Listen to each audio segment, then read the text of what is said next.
Welcome to Product Marketing Alliance and thanks for tuning in.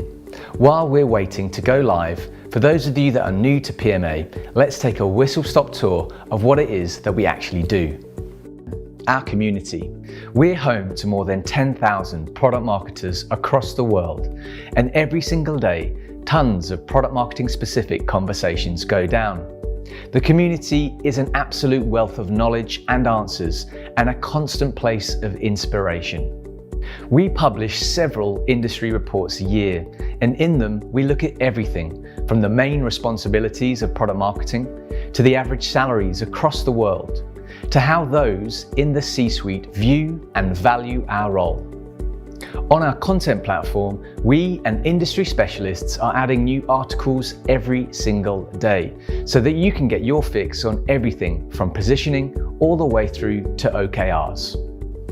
We've got 2 podcasts on the go where we speak to product marketers from all over the world about everything from how they got into the industry to what a day in the life looks like for them.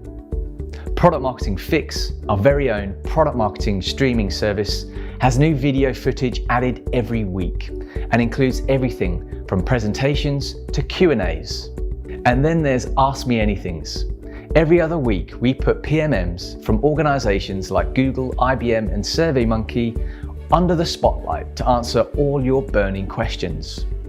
Then there's our membership plans. You get access to an ever-growing bank of templates and frameworks, exclusive content from influential industry leaders, hundreds of hours of product marketing presentations, our mentorship program, and much more.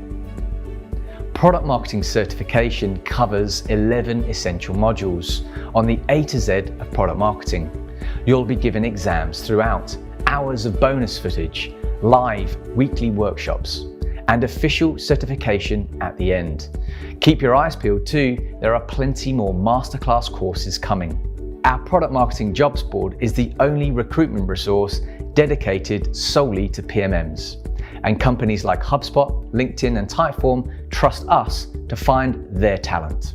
Our partners over at Product Marketing World tour the globe with their summits year-round. And outside of that, we have Meetup ambassadors who organize local gatherings at least once a quarter.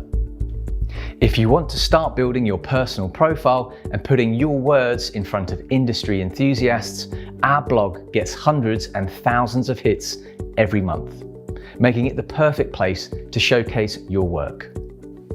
Not only that, we have our product marketing awards, our ambassador program, our newsletters, and our tools directory. We really are, dare I say it, a one-stop shop. That's all for now, so let's get stuck in with today's LinkedIn Live.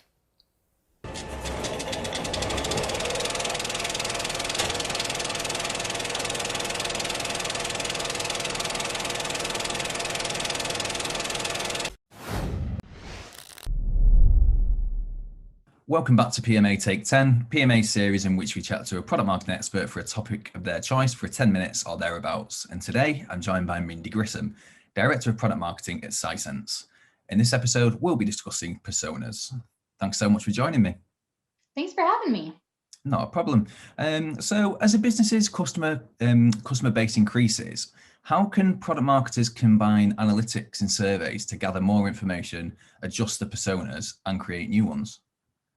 Yeah, analytics are super important. One, there's third-party information that can kind of give you a baseline of where to start maybe from your personas. But then using the internal data that you have to truly understand who is actually involved in the purchasing cycle, I think that that's really important. And then surveys can help you get a bit deeper to getting at some of their pain points, to understanding who those people actually are. And so it's kind of a mix of both quantitative and qualitative. You need both.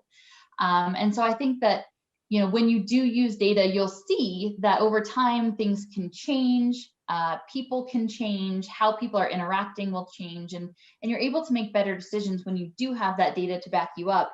As sometimes it can be hard to say, ooh, I think there's a new persona. When you have the data to back you up, you now have the time and the resources to be able to craft that new persona. Okay, awesome. And when crafting messaging for personas, what best practices can help product marketers 1, identify the target audience, 2, align the content, and 3, create messaging that'll actually resonate with the audience that they're targeting? Yeah. So again, I think it really starts with identifying your target audience. Some of the best practices on there is making sure that you align with your business's goals. So oftentimes when we're doing personas, we say, oh, I know who the persona is. And that, we just say, oh, yes, we clearly know who they are. But that might not be who is coming out in tomorrow, right? Where our business is going.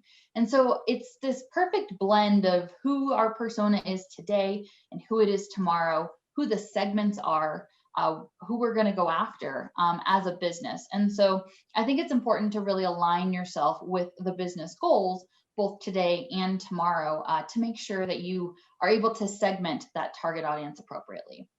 Once you do segment that target audience, you have to align your content, but it's really important to know who those people actually are and what the pieces of content are that really get to them. Oftentimes, I think in the past would just be like, oh, yes, you must have a white paper at this point, or you must have a video. But honestly, like people are changing all the time. And so I think one of the best practices about content is making sure that it's more about what and the pain points that you're trying to solve, and not so much the piece of content, but more about the what are you actually trying to convey to them, and then figuring out a lot of different ways in order to reach them through content. And then through the messaging, I think again that's really the key piece of personas, is understanding how to actually talk to them. So again, you can give them a white paper, but if it's saying something very different, that's not really going to help them out. And so in order to create the best messaging, it really does help when you understand your persona. And I mean, going to sit with those people. I want you to be that person in order to really understand the messaging that resonates, and then doing a feedback loop to make sure that yes, it still resonates. What might have resonated 6 months ago might not resonate today. And so it's always ever evolving, and making sure that your message always evolves as well. Okay, and obviously the advantages of personas, they're very much well documented. But how can product marketers avoid the perceived pitfalls of personas, and almost like these, the disadvantages and that can bring to an organization? Yeah, I think so. Sometimes when we think about personas, we either go really broad or we go super targeted. And so I think that you have to find a healthy mix of knowing who your personas are without trying to stick everyone into the same message. That's where your messaging is not going to resonate to those personas. But you also don't want to be hyper targeted where you have you've sliced and diced on so many different titles or how these people are, that you've confused your sales team, that you've confused your market, because while they might have some slight differences, they just aren't different enough for people to truly grasp that. And so I think it's really understanding and staying away from, again, being too broad or too hyper targeted. And you kind of play around with it. You kind of feel like, yes, we are too broad. We need to segment our personas more, right? These people act very differently, or they need different messaging, versus the hyper targeted. You might say, ooh, we have way too many. These, our sales team is, what's the difference between X, Y, and Z? And so maybe we need to group them up together. And so again, it's that continual feedback loop that will help you avoid some of those pitfalls. Okay, awesome. And in terms of almost like your golden piece of key advice that you would give to product marketers to help them build like the highest quality personas for their company, like what would that be and why? I think that there's two. So again, it comes down to doing research up front. I think it's really important to make sure that you do take the time to do the research up front. We're all moving at the speed of light, but we do need to make sure that we understand who these people are. I cannot stress enough that going on sales calls or listening to sales calls, there's technology now that records them, so you can just go listen to them. So you don't always have to be on those calls. but really understanding, what are your personas actually saying? What are their pain points? Like, how do they interact with people during sales calls and things like that? So I think one, doing that research and always being with customers is really important. But the other piece is never, it's not just a static document. We're people. No matter who we are people. If you're selling to B2B, you're selling B2C, it doesn't matter.